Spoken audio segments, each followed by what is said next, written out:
What do you think a good intro could be? I'm just not really sure. Like, okay, today we're going to talk about the Art Deco, the rich history.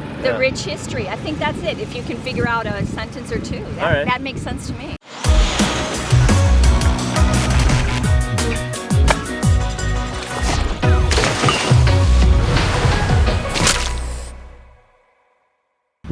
Welcome back, guys. Today we're gonna talk and see the Art Deco style here in Miami, and we're also gonna talk about the rich history of Miami Beach. Oh, all right. Well then, I say I would bring you out here because I want you to look at the beautiful sky as it meets the sparkling water, and I want you to try to visualize nothing else here but just that. Those are the only two things that were here.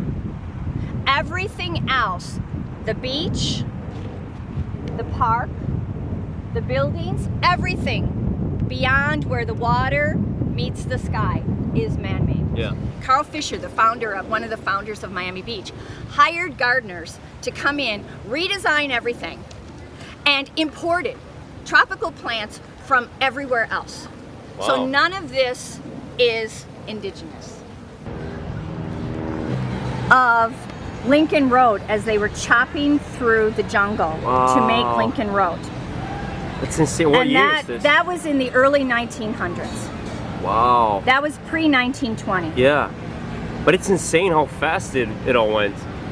I mean, in a blink of an eye. Yeah, exactly. So Mediterranean style buildings, are those kind of the styles that you can see in cities in California, like in old parts of Santa Barbara and San Diego? There's one right there. Yeah. See that building on the corner? Right. Now that's the type of building in the first spurt, the first interest in Miami Beach at the turn of the 20th century.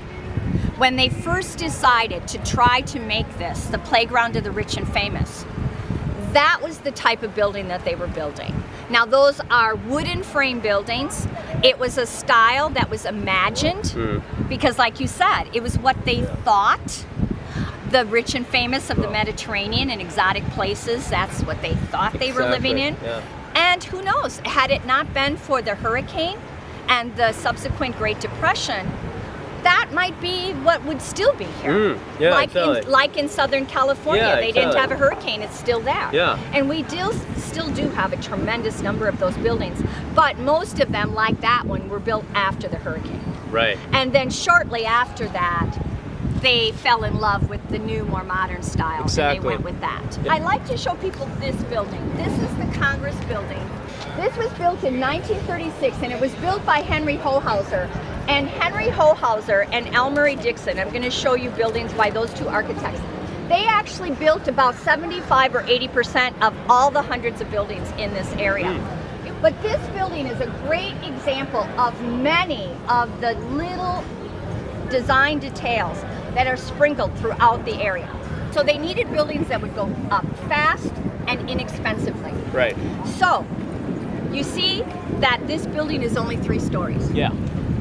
Small for a hotel. That was the legal limit that they could build without an elevator. Oh, right. It's cheaper. Yeah, yeah. And you see how the windows are on the corner? They didn't have air conditioning. So by putting the windows on the corner like that, they could open up both windows, and this breeze, you feel it. Yeah, exactly. It will come through the apartment. Yeah. At least the front apartment. Yeah. They didn't care so much about the ones in No, there. exactly. And you can see how the designs stop. They wrap around the corner, and then you see no more.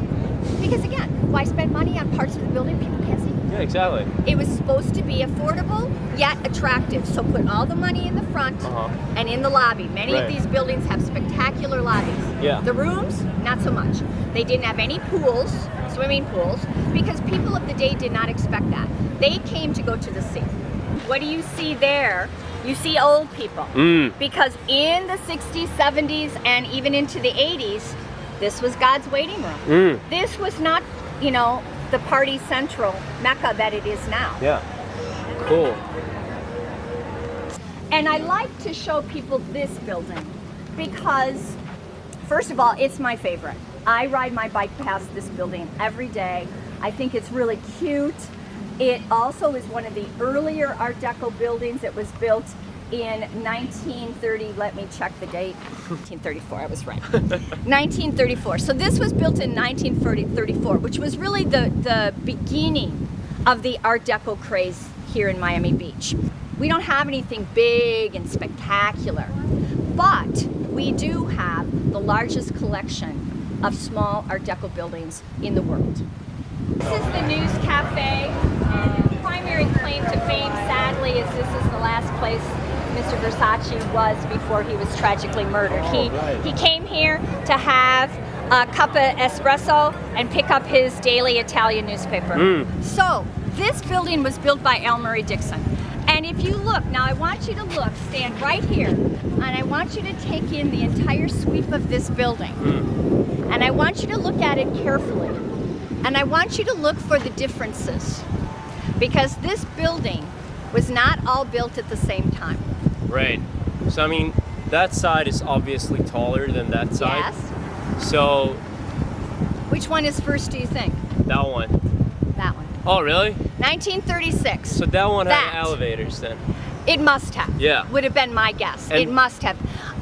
This was the original Victor Hotel right here. And look at the eyebrows. They're curved. Right. Now this was considered a very streamlined modern building, and as you can see, it has less of the like curvy embellishments of one of the other buildings we looked at. This is very streamlined. Look at the windows, how they're in those broad bands. You see the striping, how it goes and takes your eye all the way up to the top.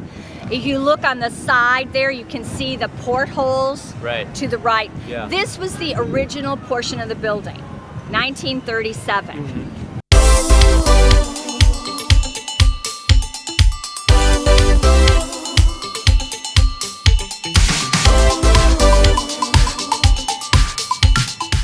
This one was, from its inception, meant to be tall and spectacular.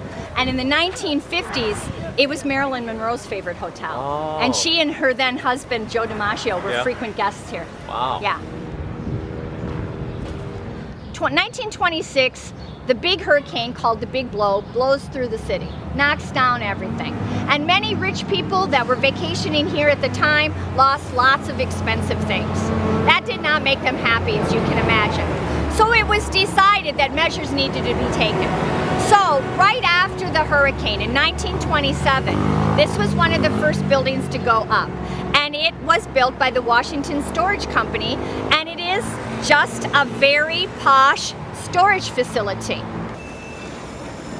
These small diners that you see throughout the United States come from the American Northeast, New York, New Jersey, and Pennsylvania. That's where the factories and the companies are that build and design them. Others would say that they were inspired by automobiles and new technology of the day. But the people working in the restaurant went nuts. Really? And they started shoving each other and putting tables together. And I looked and I thought, who is that little woman with the big glasses? Right, yeah. It's Madonna. Wow.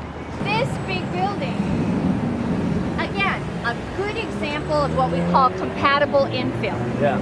This is a new building. It was built, I believe, in the 80s. And it's the police station. Oh, yeah.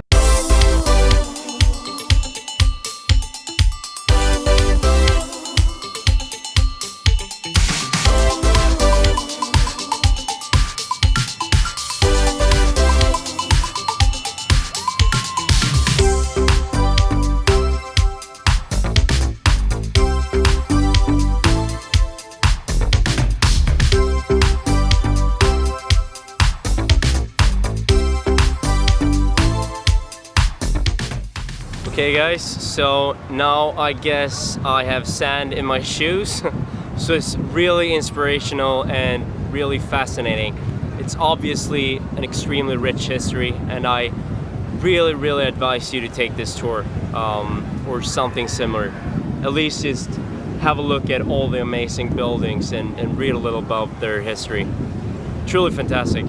Thank you.